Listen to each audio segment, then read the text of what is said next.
안녕하세요. 라또TV의 라또입니다. 제가 이번에 말레이시아 출장을 준비하면서 든 생각인데요. 우리는 한국에서 교육받고 한국에서 자랐기 때문에 한국식으로 사고하고 생각하죠.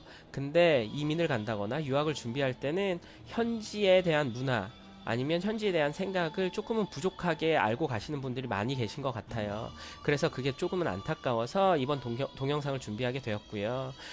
이 동영상을 통해서 말레이시아를 조금 더 알아가실 수 있는 기회가 되었으면 좋겠습니다. 그래서 말레이시아에 대해서 알아볼 텐데요. 끝까지 시청해 주시고요. 이제 한번 보실까요? 방금 왕이 행차하는 화면을 보셨죠? 말레이시아에는 13개의 주가 있고요. 그 중에 9개의 주를 술탄이라는 각각의 왕이 나라를 다스리게 되는데요. 그 각 주의 왕은 주 통치자일 뿐만 아니라 종교적 의미의 지도자라는 지위까지 동시에 갖게 됩니다. 종교적 지도자라는 지위가 있는 걸 보면 말레이시아는 국교가 있을 텐데요.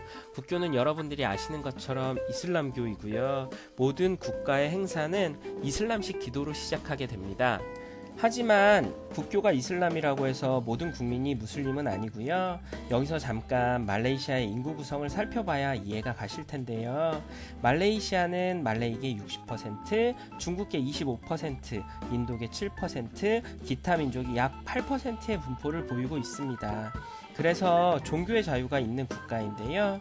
하지만 무슬림은 다른 종교로의 개종을 금지하는 이슬람 교리가 존재하고, 이슬람교를 믿는 말레이인을 상대로 포교하는 전도 활동은 법으로 금지가 되어 있어서 완전한 종교의 자유가 있는 나라라고 생각하기는 어렵습니다. 또한 이슬람교가 국교인 말레이시아에서는 기본적으로 이슬람교 계율에 반하는 행동을 금하고 있는데요. 말레이시아에서는 왼손을 부정하다고 여겨서 악수를 하거나 물건을 주고받을 때에는 오른손을 사용해야 하고요. 사람들을 가리킬 때에는 검지 대신 주먹을 쥐고 엄지로 지칭해야 합니다. 그리고 그럴 일은 없겠지만 왕족과 자리에 동석할 때에는 다리를 꼬고 앉거나 등을 보이는 것은 실례라고 생각하기 때문에 조심하셔야 하고요. 어린이라도 머리를 만지는 것은 싫어하니까 이것도 기억해 두세요. 다시 인구 얘기로 돌아가서요. 60%의 말레이계는 상대적으로 중국계보다 가난한 사람들이 더 많아요. 말레이시아는 독립 이후 주로 기업을 경영하는 중국계 부유층과 시골에서 사는 말레이계 빈곤층 사이에 극명한 빈부격차가 존재하게 되고, 그리고 지금까지도 그 빈부격차가 어느 정도 고착화되었어요. 실제로 이러한 빈부격차 때문에 1969년 5월 13일 쿠알라룸푸르에서는 중국계와 말레이계 민족 간의 유혈 사태가 발생하기도 했었고요. 그래서 이 유혈 사태를 계기로 말레이시아에서는 부미푸트라 정책이라는 걸 펴게 되는데요. 어떻게 보면 이 정책 때문에 말레이시아계와 중국계의 부의 불균형이 조금은 해소된 게 아닌가 하는 생각이 듭니다. 그리고 지금도 그 부미푸트라 정책 때문에 말레이시아계가 사업하는 데도 더 유리하고, 대학을 가는데도 말레이계와 비말레이계의 정원이 따로 정해져 있어서 조금 더 유리합니다. 이번에는 언어 얘기. 말레이시아의 공용어는 말레이어인데요. 말레이어는 인도네시아어와 뿌리가 같아서 굉장히 비슷한 언어입니다. 그래서 인도네시아어를 하실 줄 아는 분들은 그대로 현지에서 사용하셔도 무방하시고요. 다 알아듣거든요. 하지만 말레이시아에는 말레이계, 중국계, 인도계 등 다양한 민족이 있어서 많은 사람들이 영어를 사용하기도 하는데요. 실제로 영화를 볼 때 말레이어 자막과 중국어 자막이 같이 나오기도 한다니까 단일 민족인 우리에게는 조금은 신기한 일입니다. 또 영어 발음이 우리와는 조금 다른데요. 예를 들면 토요일을 우리는 Saturday 또는 Saturday라고 발음을 하지만 여기서는 의외로 Saturday라고 하는 분들이 많아요. 그래서 영어 의사소통이 마냥 쉽지만은 않습니다. 그리고 잠깐 다른 얘기. 에어아시아 처음 타봤는데요. 의자 간격이 되게 넓어서 무릎이 앞 의자에 닿지 않더라고요. 이것도 알아두시라고요.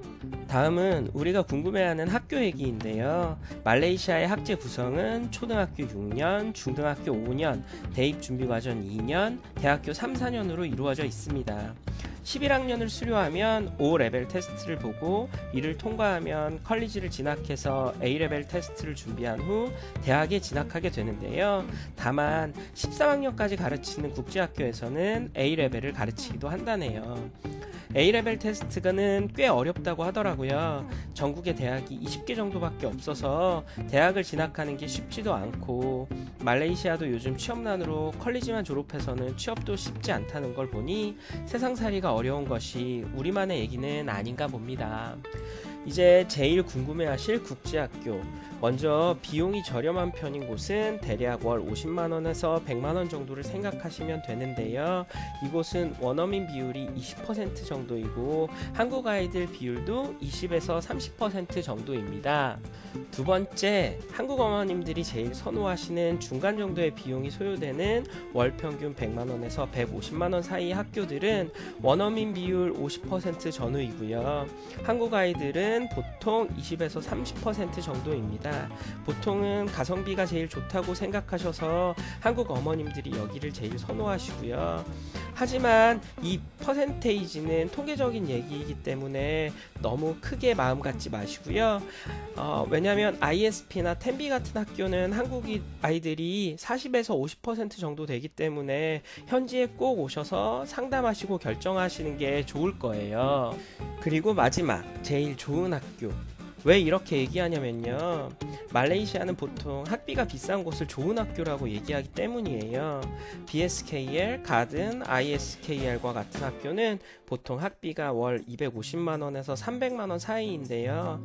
이 학교들이 최고의 국제학교라고 보셔도 무방하실 거예요. BSKL이나 가든은 영국계 학교라서 O레벨 테스트 후 A레벨 테스트를 준비하게 되고요. ISKL은 미국계 학교라서 SAT를 준비하게 됩니다. 지금 말씀드린 학비는 초등학생 기준 대략적인 비용이고요. 학년이 올라가면 비용은 조금씩 더 올라가게 되니까 유학이나 국제학교 보내실 때는 반드시 졸업까지 아이의 미래를 설계하시고 그리고 보내셔야 나중에 무리가 없으실 거예요. 여기까지 간단히 말레이시아의 문화와 학교에 대해서 알아보았는데요. 제가 학원을 오래 해가지고 사실 예전에는 필리핀 수비구로 많이들 보내셨거든요. 근데 필리핀이 위험하고 필리핀 경찰이 위험하고 그런 것들을 한국 사회에서 알게 되고, 그래서 요즘에는 상대적으로 안전한 베트남이나 말레이시아 국제학교를 보내고 싶어하는 분들, 또 보내는 분들이 되게 많아지셨어요.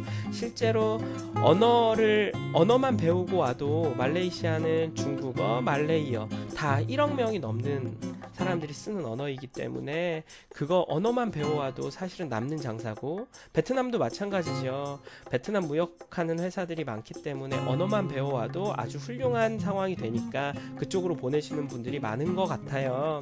그런 분들께 작은 도움이라도 됐으면 좋겠고요. 구독과 좋아요는 언제나 힘이 됩니다. 그리고 조만간 다시 또 찾아뵙겠습니다. 뭐야? 모래사장으로 생겨서 있어. 이야, 기가 막히네. 그래? 그러면 모래사장 가봐야지. 그래서 위치 애매.